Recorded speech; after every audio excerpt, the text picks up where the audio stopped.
हजरत अल्लामा मुफ्ती गुलाम जिलानी अजहरी साहब कबीला, नाराए तकबीर, नाराए रिसालत। क्या कहने हुजूर। तो हासिल ये है कि कॉपी पेस्ट करना चाहिए नहीं, मेहनत करके मशक्कत करके तकरीर करें। अच्छा, इमाम साहब की जो तकरीर होती है वो हम लोगों से बेहतर तकरीर होती है, हम लोगों से बेहतर तकरीर होती है इमाम साहब की। इमाम साहब मेहनत करके हर हफ्ते नई तकरीर करते हैं। आप लोग को एक और अच्छी बात बताऊं, जामे अजहर का नाम सुना है? पूरी दुनिया का सबसे बड़ा मदरसा है। वो कैसे बना?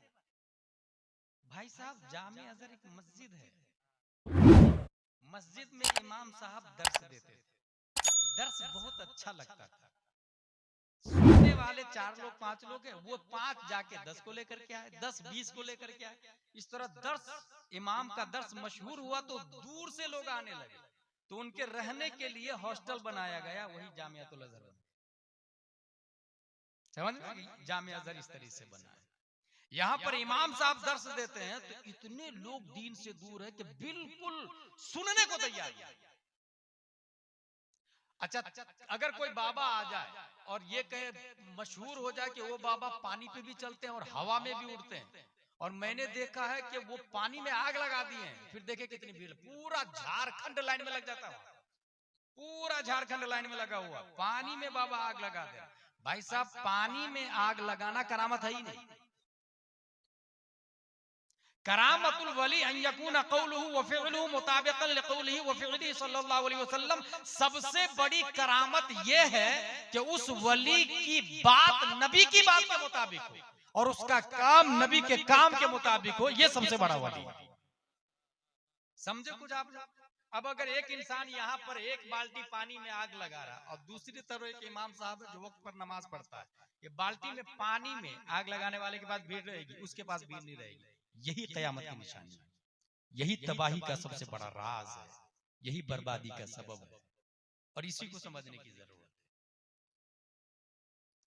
यके बाद दीगर है, 1 दिन 2 दिन 3 दिन, अगर आप 3 दिन तक आपकी दुकान नहीं चले, कुछ ना कुछ तो मामला है। अचानक दुकान मेरी बंद हो गई, एक भी ग्राहक नहीं आ रहे, बाबा जरा देखिए तो क्या हो गया। बाबा ने देखा, आज मंगल है, उसका आदत निकाला, आपका आदत निकाला, माँ का आदत निकाला, गुणा किया, इंटू किया,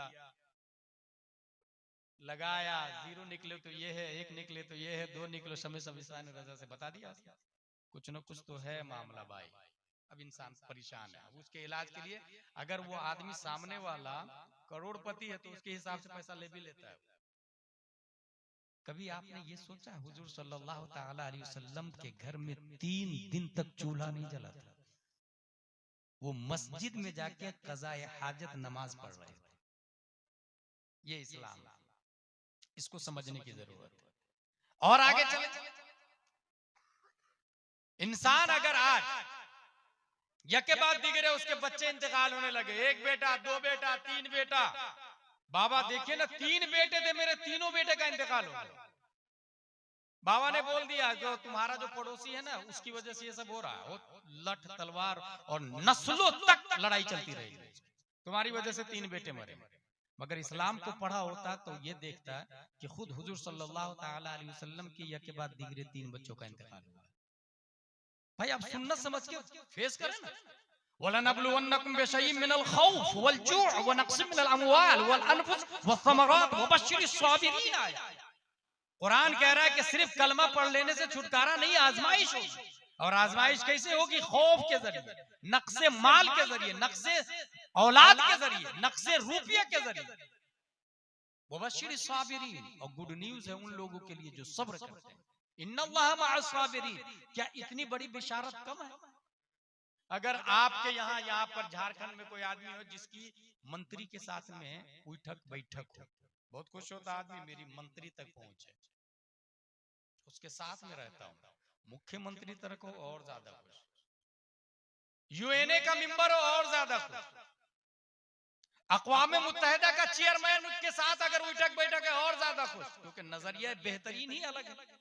बेहतर किसको कहते हैं ये मेयारी अलग है, मगर एक सब्र करने वाले के लिए अल्लाह फरमाता है इन्नल्लाह मअस साबिरीन, मैं उसके साथ हूं। इतनी बड़ी बेशारत क्या कम है एक इंसान के लिए? अल्लाह की मईयत।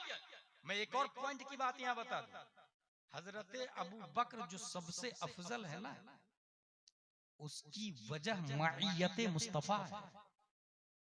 कुरान शरीफ में आया ला तहज़न इन्नल्लाह मअना, हजरत अबू बकर के बारे में हुजूर सल्लल्लाहु अलैहि वसल्लम फरमाते हैं ला तहज़न इन्नल्लाह मअना, गम ना खाएं, अल्लाह हमारे साथ है। मआना का लफ्ज और ना से मुराद हजरत अबू बकर और हजरत मोहम्मद सल्लल्लाहु अलैहि वसल्लम। तो हजरत अबू बकर जो सबसे अफजल हुए मईयत मुस्तफा की बुनियाद। खुद हुजूर सल्लल्लाहु ताला अलैहि वसल्लम तमाम नबियों में सबसे अफजल है मईयत इलाही की बुनियाद। मईयत को समझे, साथ को समझे आप, साथ को मईयत इलाही। आपको लगेगा कि कुछ साल रहे हुजूर सल्लल्लाहु अलैहि वसल्लम, नहीं, जब से दुनिया बनी है। नारे तकबीर, नारे रिसालत, अल्लामा मौलाना मुफ्ती गुलाम जिलानी अजहरी साहब क़िबला, शारे हिंदुस्तान गुलाम नूरे मुजस्सम साहब क़िबला। ला तहज़न इन्नल्लाह मआना का लफ्ज है। हुजूर सल्लल्लाहु ताला अलैहि वसल्लम अल्लाह ताला की बारगाह में कितने साल रहे, कभी अंदाजा किया आप लोगों ने? दुनिया थी ही नहीं। बल्कि मैंने एक जगह साइंस में तकरीर की है, साइंस की भाषा में जाके, न्यूटन ने जो ग्रेविटी का थॉट दिया था कि एप्पल जब नीचे गिरा उसके सर पे लगा तो वो सोचा why it fallen down rather than right and left, ये स्ट्रेट में सीधा क्यों गिरा ये एप्पल, इधर जाके नहीं गिरा, उधर नहीं गिरा, ऊपर क्यों नहीं गया, नीचे क्यों आया? ग्रेविटी का थॉट दिया उसने और ये कहा कि जमीन के अंदर ग्रेविटी, जो चीज जमीन की जिन्स से है वो रिटर्न जमीन की तरफ आ जाएगी। अब यहाँ दो बात बता के मैं अपनी तकरीर को खत्म करने जा रहा हूँ।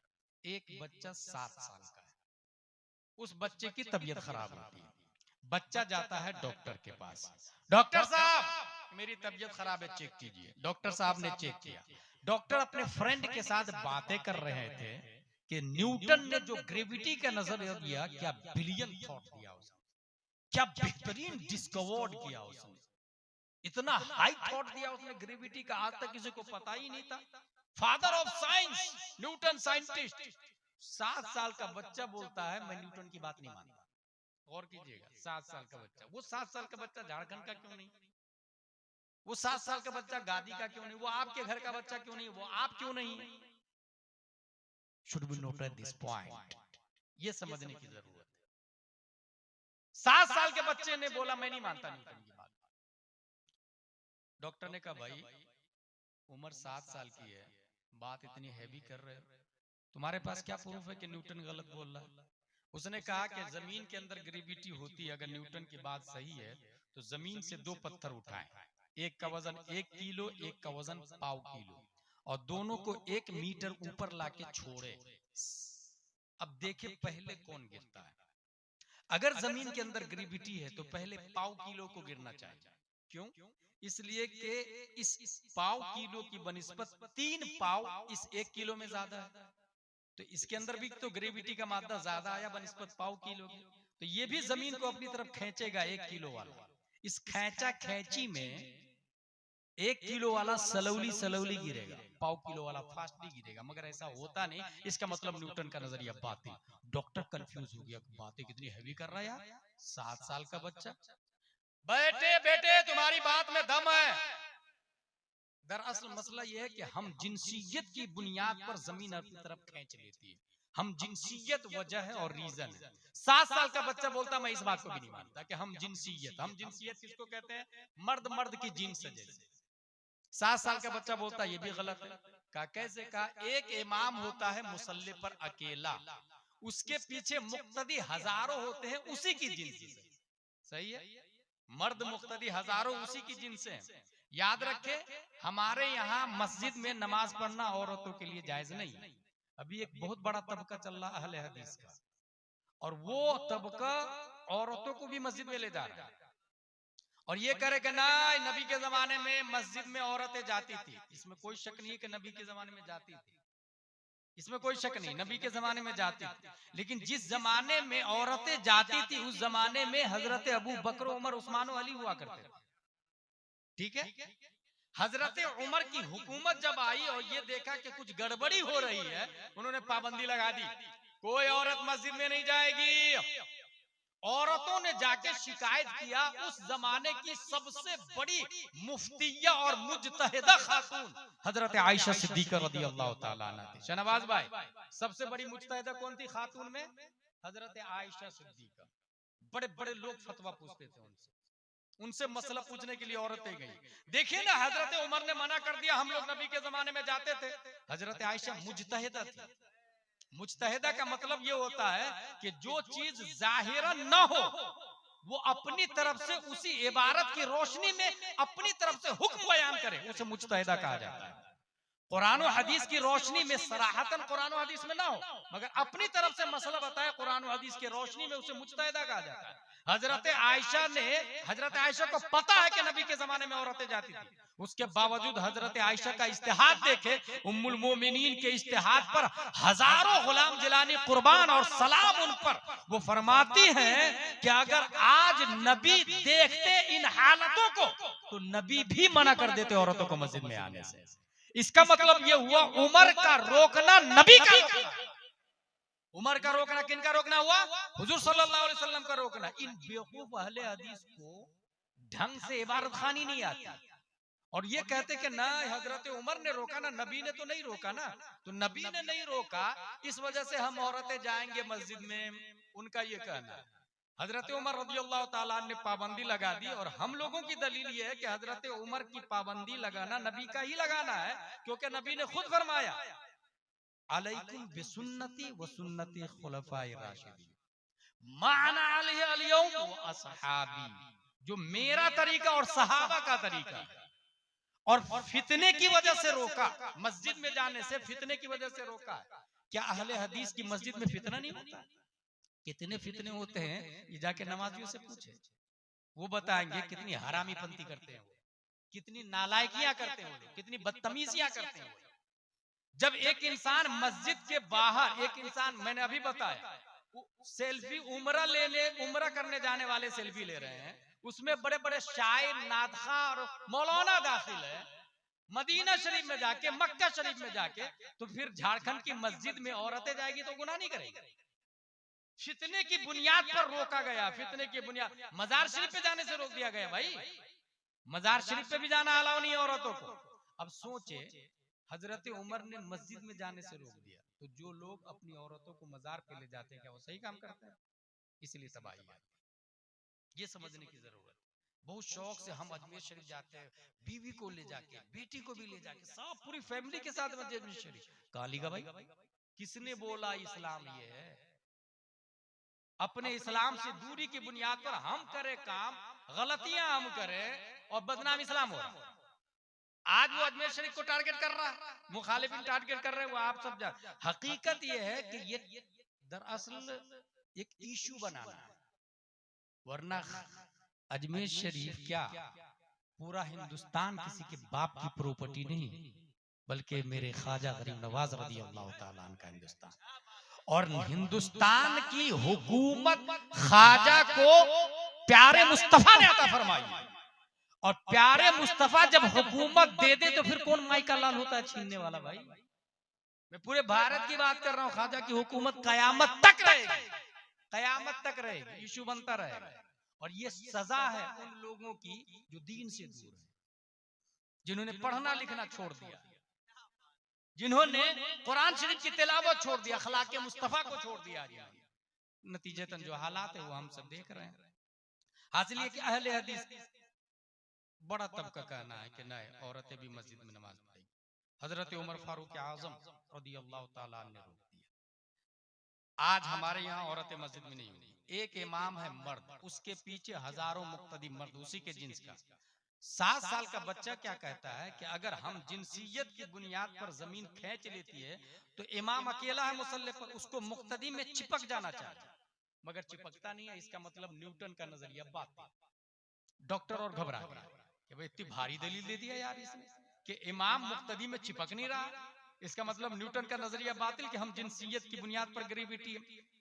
डॉक्टर बोला बेटे यहाँ भी तुम्हारी बात में दम है, इमाम चिपकना तो चाहता है मगर रूह चिपकने नहीं दे रही, रूह चिपकने नहीं दे रहे। रूह निकाल दो तो इमाम चिपक जाएगा मुक्तदी में। 7 साल का बच्चा बोलता है चलो रूह निकाल देते हैं, सामने नमाजे जनाजा में डेड बॉडी रखी हुई रहती है, वो डेड बॉडी और लाश आके मुक्तदियों में क्यों नहीं चिपकती है? ये इस बात की दलील है कि न्यूटन का नजरिया बातिल है। जब जनाजे की मिसाल पेश की 7 साल के बच्चे ने, डॉक्टर मबहूत हो गया, लाजवाब हो गया। दरअसल उस डॉक्टर को पता नहीं था ये 7 साल का बच्चा कोई और बच्चा नहीं, 10 शव्वाल 1272 हिजरी 14 जून 1856 ईस्वी में तसर्रुफात की करवटें लेता हुआ तमाम साइंसदानों का बाप बनाकर पैदा किया गया।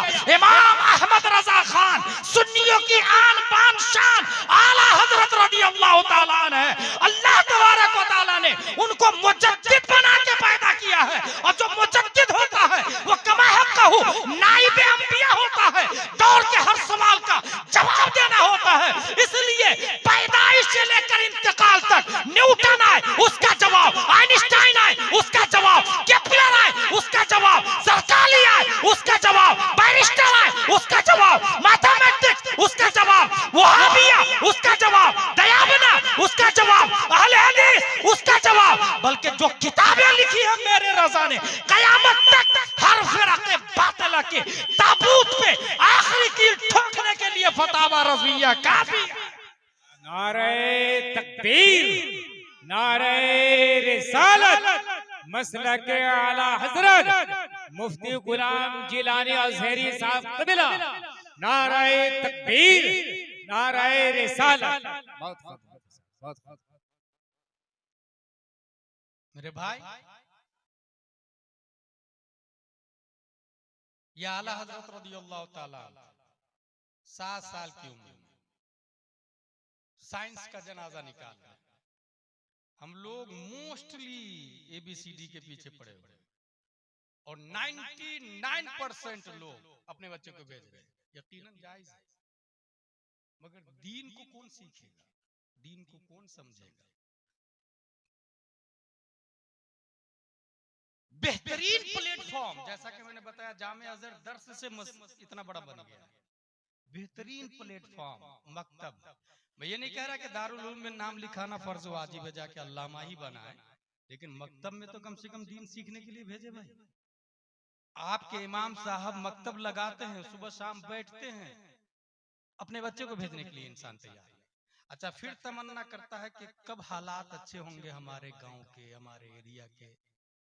हर शख्स को तमन्ना तो हर शख्स करता है, माहौल अच्छा होना चाहिए, तमन्ना हर शख्स करता है, शुरू खुद से नहीं करता। That's weak point. तमन्ना सब करते हैं।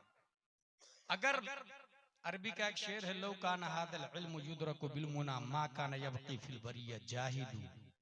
अगर तमन्ना से इल्म हासिल हो तो रूए जमीन पर कोई जाहिल ही नहीं बचता, कोई जाहिल नहीं बनता भाई। उसके लिए मेहनत करनी पड़ेगी, कोशिश करनी पड़ेगी। मकतब में बहुत आसान तरीका है, सुबह शाम बच्चे को मकतब में भेजे। 3 साल से लेकर के तकरीबन 20-25 साल जब तक स्कूल पढ़ रहा है उसको मदरसा में भेजते रहे। इमाम साहब एक से काम नहीं चले तो 2 इमाम साहब रखे, और मस्जिद की तामीर से ज्यादा इमाम की तनख्वाह पर तवज्जो, मस्जिद की तामीर से ज्यादा इमाम साहब की तनख्वाह पर तवज्जो है। क्योंकि ये बुनियाद इस तरीके से है कि अगर आपने मस्जिद बनाई, सब लोगों ने मिलकर के कहा यार मस्जिद पुरानी हो गई है चलो बनाते हैं, सब लोगों ने मिलकर के, मेरी तरफ से 1 लाख, मेरी तरफ से 2 लाख, किसी औरत ने नाक का, कान का, सोने चांदी जेवर भी दे दिए, ये मस्जिद तैयार हो गई। अब ईमानदारी से आप बताएं कि आप जाके मस्जिद में पूछें, मस्जिद की दीवार से कि सुलह कुल्ली और सुन्नी में क्या फर्क है, मस्जिद की दीवार बताएगी। मस्जिद के पंखा से, AC से जाके पूछे, AC साहब आप तो 50,000 के हैं, आप बताइए ना इस्लाम की बुनियाद कितनी चीजों पर है, वो AC बताएगी। इस्लाम की बुनियाद 5 चीजों पर है, तौहीद, नमाज, रोजा, ज़कात, हज। मिंबर से जाके कहे मिंबर साहब आप तो मकराना राजस्थान से तशरीफ लाए हैं, आप बताइए ना वुजू में कितने फराइज है। क्या वो मिंबर बोलेगा वुजू में 4 फराइज है, चेहरा धोना, हाथ धोना, मसा करना, पांव धोना? नहीं बोलेगा। आप दरवाजा से पूछे, आप सागवान की लकड़ी के बने हुए हैं, बड़े महंगे मजबूत हैं, आप बता दीजिए ना कि गुस्ल में कितने फराइज हैं। वो सागवान का दरवाजा जो 1 लाख का, वो बताएगा कि गुस्ल में 3 फराइज है, कुल्ली करना, नाक साफ करना, पूरे बदन पे पानी बहाना, नहीं बताएगा। इसका मतलब क्या हुआ, मस्जिद साइलेंट है, वायलेंट इमाम है, मस्जिद साकित है, नातिक इमाम है, मस्जिद खामोश है, बोलता इमाम है। अगर 10 करोड़ की मस्जिद हो, गादी की जहालत नहीं खत्म होगी। और अगर मस्जिद खजूर की शाख, तना, शाख और पत्तियों से बनी हुई और इमाम इमामुल अंबिया हो, तब मुक्तदी अबू बकर पैदा हुए, उमर पैदा हुए, तलहा जुबैर और हंजला पैदा हुए। मतलब ये हुआ कि जो इमाम हो वो हमारा स्ट्रांग होगा, तब जहालत का खात्मा होगा। मस्जिद स्ट्रांग होने से जहालत का खात्मा नहीं होता, इमाम स्ट्रांग होने से जहालत का खात्मा होता है। इसलिए अगर दीन की हिफाजत करनी है तो दीन के रहबर उलमा हैं। साल साल में एक बार चंदा ही लेंगे ना, दे दे 100, 500, 1000 रुपया चंदा ही दे दे, लेकिन जुड़ के रहें। 1000 रुपया अगर आपकी जेब से चंदा में जाता है तो उस 1000 के बदले ईमान बाकी रहता है आपका। सुन्नियत की हिफाजत उलमा के जरिए होती है। ये मैं इसलिए कह रहा हूं कि कुछ लोग इस डर से उलमा को बुलाते ही नहीं करें, रमजान में रसीद लेके भी आ जाएंगे, माज़ल्लाह रब्बिल आलमीन। क्या हुजूर सल्लल्लाहु अलैहि वसल्लम ने चंदा नहीं किया? रुए जमीन पर नबी से, नबी को चंदा देने वाले से अफजल कोई चंदा ही देने वाला नहीं, रुए जमीन पर। और मैं चंदे के हवाले से एक और बात बता दूं, ठीक इस वक्त हिंदुस्तान में सुन्नियों का सबसे बड़ा मदरसा हनफी मसलक का कौन सा मदरसा है? अल जामिअतुल अशरफिया मुबारकपुर। अभी हाल ही में 400 के आसपास लोग फारिग हुए हैं। वो मदरसा जब बना रहे थे हाफिज मिल्लत, मैं कई जलसों में कहा हूं कि हाफिज मिल्लत ने अकेला नहीं बनाया, हाफिज मिल्लत की रीढ़ की हड्डी का नाम अल्लामा अरशदुल कादरी था। रीढ़ की हड्डी का नाम अल्लामा अरशदुल कादरी था। बल्कि अकेला अल्लामा अरशदुल कादरी है। लंदन में वर्ल्ड इस्लामिक मिशन बनाया उन्होंने, कनाडा में दारुल उलूम अलीमिया बनाया उन्होंने, अमेरिका में जामिया मदीनतुल इस्लाम बनाया उन्होंने। अकेला अल्लामा अरशदुल कादरी है। दिल्ली में जामिया हजरत निजामुद्दीन औलिया बनाया उन्होंने, बेंगलोर में जामिया हजरत बिलाल बनाया उन्होंने, कलकत्ता में दारुल उलूम जियाउल इस्लाम टीकियापारा हावड़ा बनाया उन्होंने, पटना में इदारा शरइया बनाया उन्होंने, टाटा में मदरसा फैजुल रसूल बनाया उन्होंने, फैजुल उलूम बनाया। तो अब सोचे जरा, अकेला एक आदमी। और जानते हैं कैसे बना? निजामुद्दीन औलिया दिल्ली में मदरसे की दीवार को देवबंदी लोग तोड़ दे रहे थे। आज बनाए कल फिर तोड़ दे, रात में तोड़ दे, दिन में बनाए रात में तोड़ दे। उन्होंने एक पेपर निकाला और रात भर जग के रातों रात खड़ी कर दिया दीवारों को। बड़ी कुर्बानियां दी है उन्होंने, अल्लामा अरशदुल कादरी ने। इसलिए मैं कहता हूँ कौम को इस वक्त गुलाम जिलानी अजहरी की नहीं, अल्लामा अरशदुल कादरी की जरूरत है। अल्लामा अरशदुल, हजारों गुलाम जिलानी नाकाफी है एक अल्लामा अरशदुल कादरी के सामने। वाकई में काम किया। हाफिज मिल्लत चंदा करने के लिए गए, एक साहब ने कहा हजरत ये 37,000 रुपये मेरे पास, ये तकरीबन ये 50-55 साल पहले की बात बता रहा हूँ, ये 53 से 55 साल पहले की, ये 37,000 रुपये। और उन्होंने ये कहा कि ये जितना पैसा है मेरे घर में, ये सब के सब मैंने आपको दे दिया, इसके अलावा 1 रुपया भी नहीं मेरे पास। हाफिज मिल्लत ने कहा नहीं, मैं इस तरह चंदा नहीं करता, कुछ दे दे, कुछ रख ले अपने लिए। कहा नहीं, पूरा लेना पड़ेगा आपको। बहस होने लगी।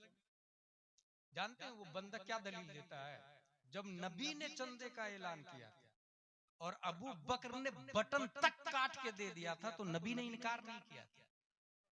हाफिज मिल्लत रोने लगे और चंदा ले लिए, अशरफिया बनाया।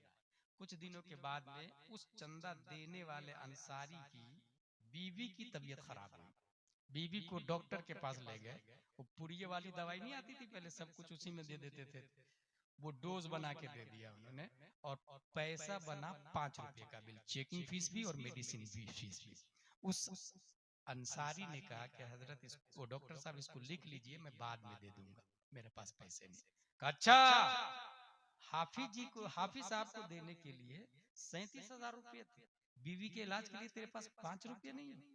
क्योंकि 37,000 पूरे मुबारकपुर में फेमस हो गया था, सबसे बड़ी रकम थी उस जमाने में, सबके यहाँ फेमस हो गया। उसने 37,000 दे दिया हाफिज साहब को। हाफिज मिल्लत को हाफिज साहब कहते हैं।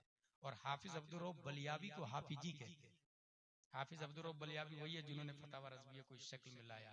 जिस लफ्ज को दीमक खा गया था, हुजूर अल्लामा अब्दुल रऊफ बलियावी उसको अपने दिमाग से लिखे हैं, इस यकीन के साथ कि आला हजरत ने यही लिखा होगा। पेपर, कई पेपर दिमाग खा गए थे ना। अब सोचे अपनी तरफ से कलेमा बढ़ाना, आला हजरत का कलेमा बढ़ाना कितना भारी काम होगा, कुछ सोच सकते हैं? ये हमारे उलमा जानते हैं जो मैं बोल रहा हूँ इसकी कद्र कीमत क्या है। हाफिज अब्दुल रऊफ बलियावी के बारे में आया कि अगर लेबोरेटरी में डाल दिया जाता तो वो हेलीकॉप्टर बना डालते, इतने जीनियस आदमी। मगर पूरी जिंदगी अशरफिया और फतावा रज़विया में दे दी उन्होंने।